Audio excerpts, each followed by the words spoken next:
In this video, I'm going to teach you the 6 basic Muay Thai footworks. You can do them at home and you don't need any experience. A lot of women think that Muay Thai is way too complicated and that you already need to be coordinated and sporty to start learning the footworks. But that's not true. Unlike Western boxing, Muay Thai footwork is actually very simple and you don't need a lot of coordination to start learning it. At the end of this video, you will know the 6 basic Muay Thai footworks.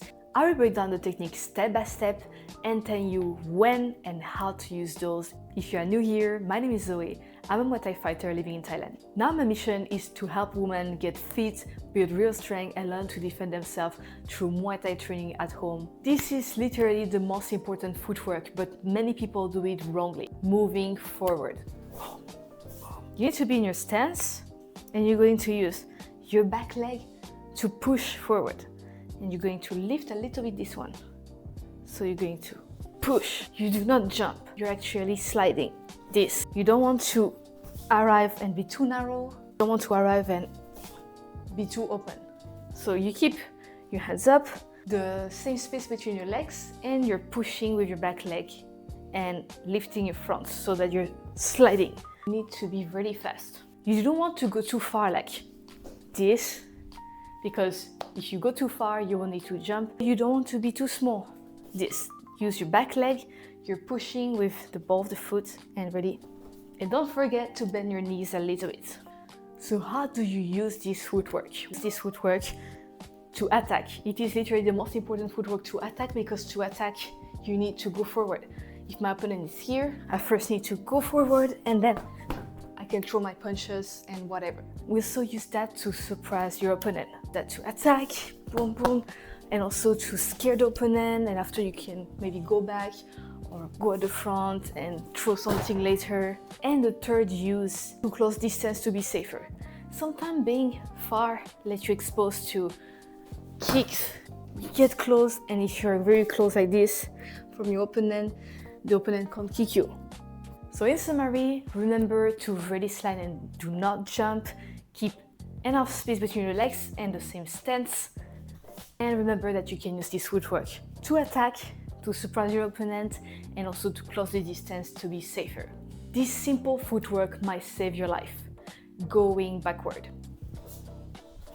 You are in your stance, use the front leg power to slide. You push with the front leg and you lift your back leg a little bit to let it slide. And remember to keep your hands up, bend your knees a little bit and keep enough space between your legs. Boom. You don't want to be going too small because it's not very useful, but you don't want to be like jumping super far at the back.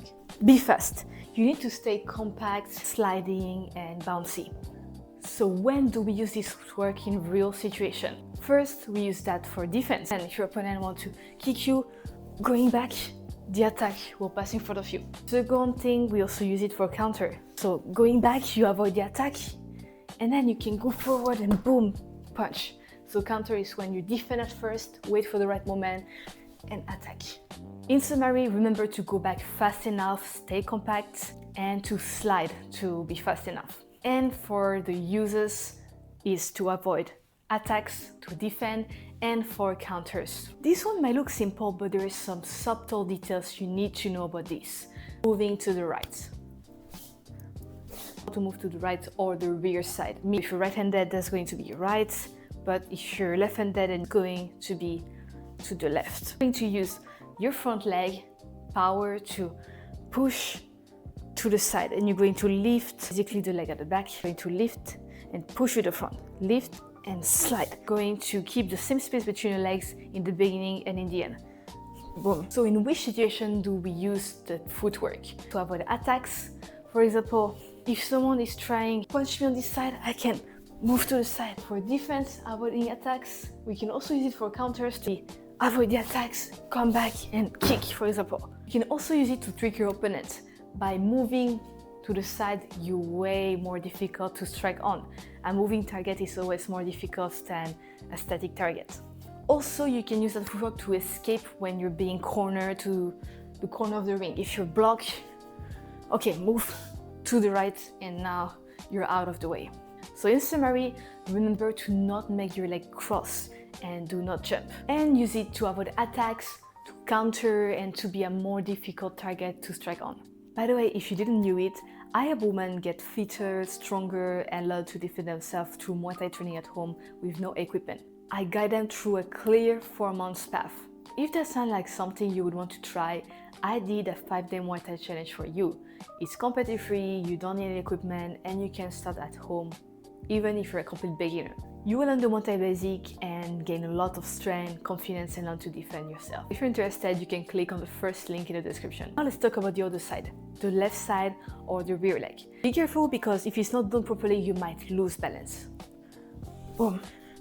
You're going to use the rear leg, so the leg at the back, to push, and this leg is going to rise a little bit and push. Keep your hands up, stay bouncy, bend your knees, and push to the side. Do not jump, slide. How to use that footwork?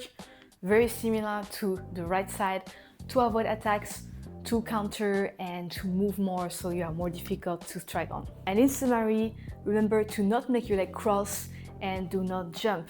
And you can use that to be more mobile and avoid attacks.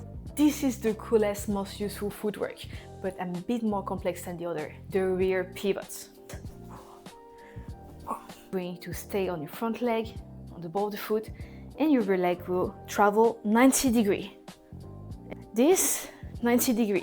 You can also do it a bit less, 45 also work, but 90 degrees is the most efficient. Boom. Don't go further than 90 degrees because it can make you unbalanced if you're doing it. This is too much. And don't forget to keep the same space between your legs. If I have, let's say, 70 centimeters between my legs, you want, when you land, also have 70 centimeters.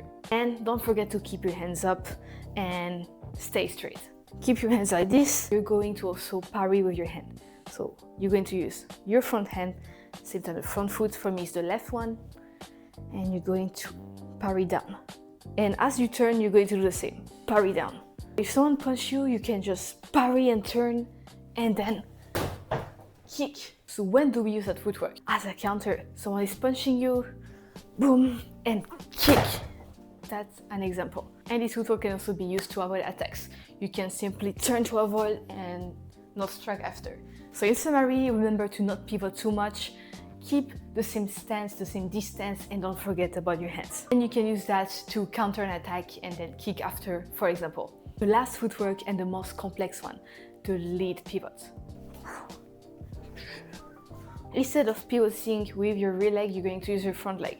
So you're in a stance, and this time the front leg is going to go around 90 to 180 degrees to the back. So it's going back a longer distance than the other pivot. Boom. So this one can feel a bit more unnatural. We use it less, but it's still useful because if someone is kicking your front leg, you can pivot and then boom, come with a kick as a counter. So you keep your hands up, the same stance, and ball of the foot, push with your front leg and turn. And you must arrive 90 degrees. So you're here, you arrive, you're 90 degrees on the other direction. So how do we use this footwork in a real situation? We use it to avoid leg kicks or even kicks to the body. You just go back, or even something like punch. Boom. And we also use it for defense, but also for counters. So first, defend and avoid, and then you can come with a kick or a punch and whatever. In summary, remember to not pivot too much, keep the same stance, stay on the ball of the foot, and be aware of your hands. And you can use this one for counters with a kick in the end, it works super well. So what should you remember from this video? Basically, remember in all the footworks to slide and not jump. And always be mindful of your stance to keep enough space between your legs and to keep your hands up to protect yourself. Now you have learned how to move like a fighter. You have learned how to move forward, backward, to the left, to the right, and the rear and the lead pivot. You have learned the right technique, the mistake to avoid, and when to use those techniques. Remember, it's okay to feel slow, sloppy, and unbalanced at first. Moving fast takes practice, so don't forget to be kind to yourself. Remember, if you want to learn to defend yourself, get stronger, fitter, from your home, you can join my 5-day Muay Thai challenge. The link is in the description. And I will see you in the next video.